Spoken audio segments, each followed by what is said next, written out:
Très clairement, je suis concentrée sur le match.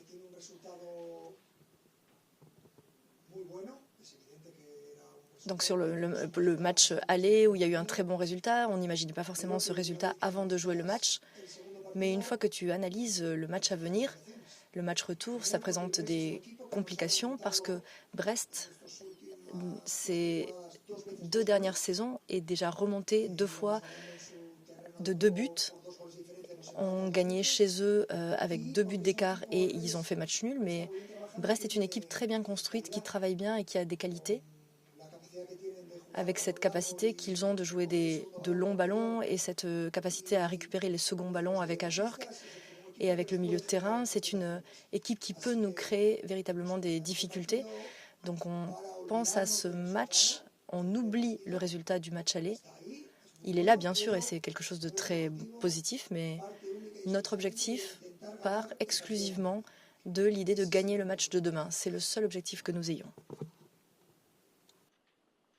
Bonjour Luis, Benjamin Pérez pour Le Parisien. Vous avez été entraîneur de la Remontada, un match un peu hors du temps, sensationnel. Est-ce qu'après avoir vécu ce moment particulier, on se dit qu'aucune qualification n'est acquise d'avance et on reste plus vigilant que jamais? Merci.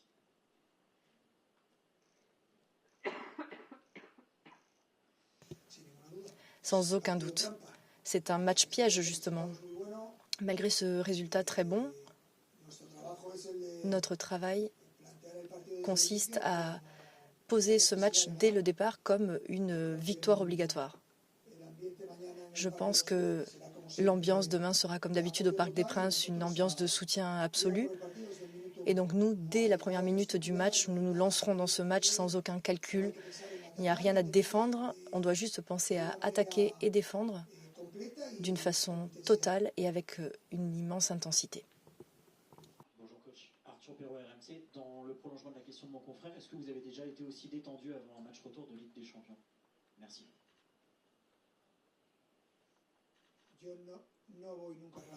Non, je ne vais à aucun match de foot détendu. C'est quelque chose qui n'entre pas dans mon ADN. La position relax n'existe pas. En Ligue des Champions, il faut savoir qu'à la fin, Brest ou le PSG seront éliminés à la fin de ce match, donc c'est impossible d'être détendu. Bonjour, Jérémy Janingro pour la chaîne L'équipe. Est-ce que vous pouvez nous parler de l'intégration sportive de Kvisha Kvaratskhelia et est-ce que vous êtes satisfait de ses premiers matchs dans le jeu? Merci. Oui, je suis satisfait. C'est évident qu'il a besoin d'un temps d'adaptation. Il n'y a aucune formule magique, c'est difficile de changer de pays, d'équipe, de langue, faire en sorte que ta famille s'adapte. Tout cela demande du temps. Mais je suis très content de la manière dont il a été reçu, de la manière dont il se comporte, de la manière dont il s'entraîne. C'est une recrue à long terme, donc on n'est pas du tout pressé dans la vie. Les choses répondent à un processus et nous sommes en ce moment dans ce processus. Et nous tentons de profiter de lui, de tirer parti dès la première minute. Bonjour coach, Alice Lefebvre pour l'AFP. Warren s'est entraîné à part aujourd'hui. Où en est sa rééducation? Est-ce que vous ne voulez pas prendre de risques ou est-il pas apte pour demain? Non, demain il ne jouera pas. Il est dans la fiche médicale du jour. Donc non, il ne s'est pas entraîné avec le groupe et nous ne prenons pas de risques avec des joueurs qui sont dans la dynamique de l'équipe. Sa blessure progresse favorablement. Il récupère, mais il est encore loin de revenir dans le groupe. Bonjour coach, Achille pour RFL. Vous nous avez indiqué il y a quelques semaines que dans votre management, quand vos joueurs sont à un pic de forme assez important, votre rôle est justement de rééquilibrer un petit peu les choses et d'être peut-être un peu plus dur. On voit que vos joueurs assimilent parfaitement votre méthodologie. Est-ce que ces derniers temps, vous êtes peut-être un peu plus dur avec eux pour justement les préparer et éviter un excès de confiance plutôt?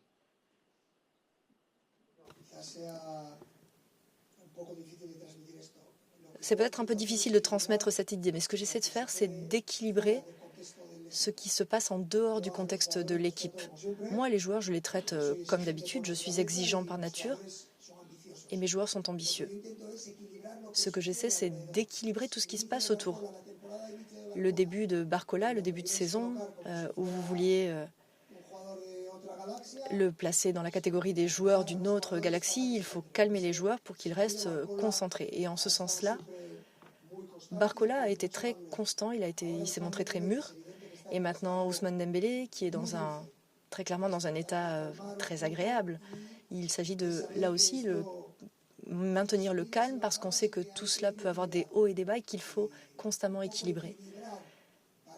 Donc c'est cette idée d'équilibrer pour n'exagérer aucun moment, parce que quand quelqu'un marque des buts, il n'est pas si bon, et peut-être que quand il arrête de marquer des buts, il n'est pas non plus si mauvais. Donc il ne faut pas tomber dans un extrême ou un autre, et c'est le travail que j'essaie de mener avec mon équipe. Quand il te manque de la confiance, je t'en donne. Quand il y a un excès de confiance, si ça arrive certaines fois, j'essaie de faire baisser un petit peu tout cela. Et c'est quelque chose de tout à fait normal pour quelque entraîneur que ce soit. Bonjour Luis, Jenna Jones pour Foot National. Jusqu'à la mi-mars, vous allez jouer tous les 3 jours. Est-ce qu'on peut s'attendre à plusieurs changements dans vos compositions d'équipe? Merci. Je ne sais pas. On verra. Bonjour coach. Vous nous avez dit et répété que votre équipe serait meilleure au mois de février. Cela s'est produit. On a pu le constater notamment en Ligue des Champions. Qu'est-ce que vous pouvez prédire pour le mois de mars qui arrive? Merci. Qu'est-ce que tu crois que je suis devin? Non, véritablement, je ne fais pas des prédictions de ce type-là. L'an dernier, j'ai fait des commentaires et cette saison, je me maintiens sur ce que j'ai dit dès le début. Et même quand on ne gagne pas, quand on ne gagnait pas, je disais que j'aimais mon équipe et que j'aimais ce que je voyais, que ce que je voyais me semblait très intéressant. Alors bien sûr, maintenant, on s'approche de ce moment clé de la saison avec 2 compétitions clés, la Coupe de France et la Ligue des Champions, qui ne connaissent pas la question de la régularité, qui nécessite de la précision, de l'efficacité et qui impose de ne pas commettre d'erreurs ou très peu en un match ou 2. Et ça implique des risques. Ce sont des compétitions dans lesquelles tu peux sortir presque sans le mériter. Donc il faut être préparé pour être compétitif également en Coupe de France et en Ligue des Champions, c'est ça l'objectif. Bonjour coach, Alexandre Martin-Slobès pour l'AFP. Depuis votre arrivée à la tête de cette équipe, on a vu une énorme progression sur la gestion des organismes. L'infirmerie est quasiment tout le temps vide, il y a très peu de blessures musculaires, et pourtant le calendrier est surchargé. À quel point est-ce que vous pensez à cette possibilité que vos joueurs se blessent? Est-ce que ça vous hante? Et est-ce que parfois vous vous dites ça paraît pas trop beau, j'ai pas de blessés, et on arrive dans une période où ça va être décisif? Merci.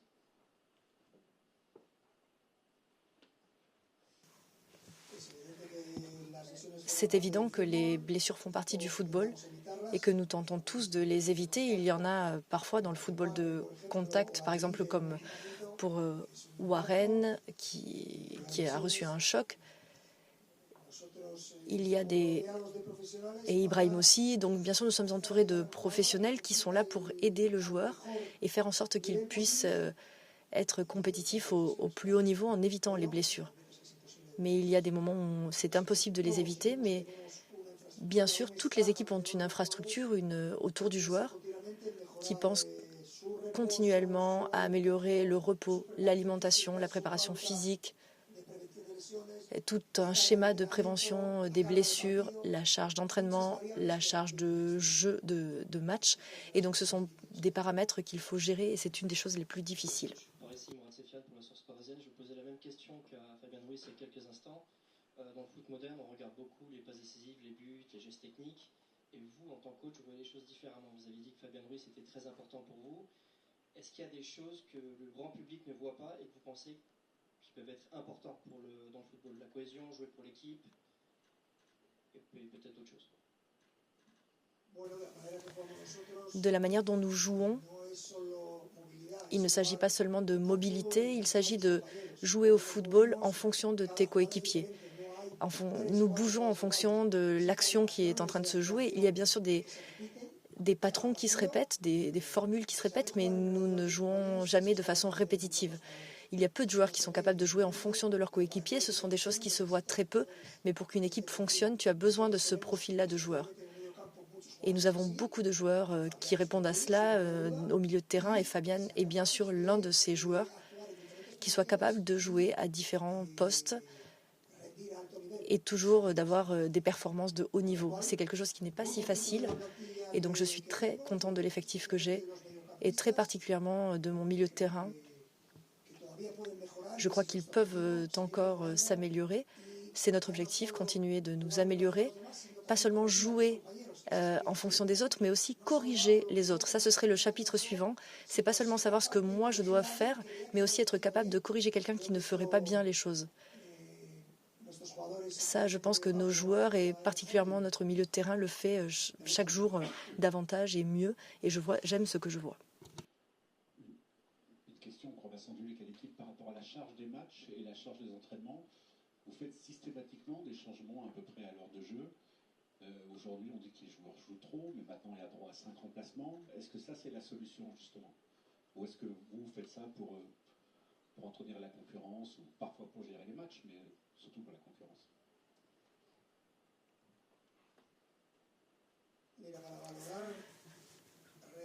Pour juger réellement la charge de chacun des joueurs, nous faisons une analyse très profonde qui prend en compte son profil physique. Est-ce que c'est un joueur capable de jouer 90 minutes de façon répétée durant les années passées? Pour cela, nous disposons des 5 changements, en effet, qui peuvent bien sûr alléger la charge physique. Ce n'est pas du tout la même chose, en effet, de jouer 90 minutes ou 60 minutes. Il y a un tiers des minutes que l'on peut gérer. Ça n'est pas pareil, un joueur qui arrive frais comme remplaçant et qui ensuite joue 30 minutes, ça lui fait bien sûr moins mal que de jouer 90 minutes. Donc il y a beaucoup d'éléments qui varient.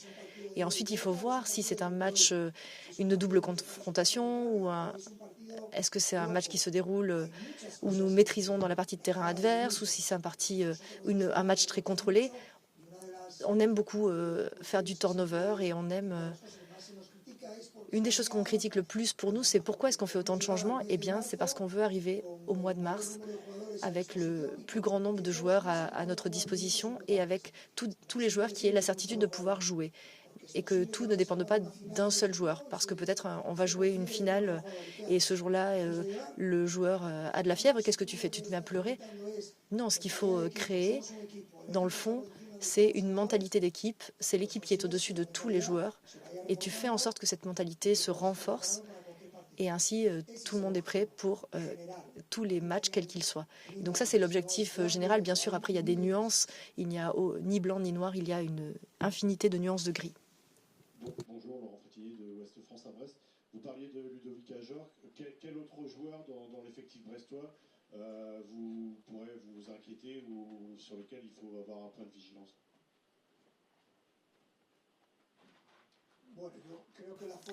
Je crois que la force de Brest, c'est son équipe et pas forcément ses individualités, bien qu'il y ait en effet des joueurs de qualité comme Les Melou ou Del Castillo qui ne va pas jouer, il me semble. Mais Ajorc, je crois qu'il se définit par une manière de jouer et si tu ne presses pas bien, il arrive à partir de l'arrière, jouer un long ballon et à rapprocher le ballon de notre but, et ça implique évidemment des risques.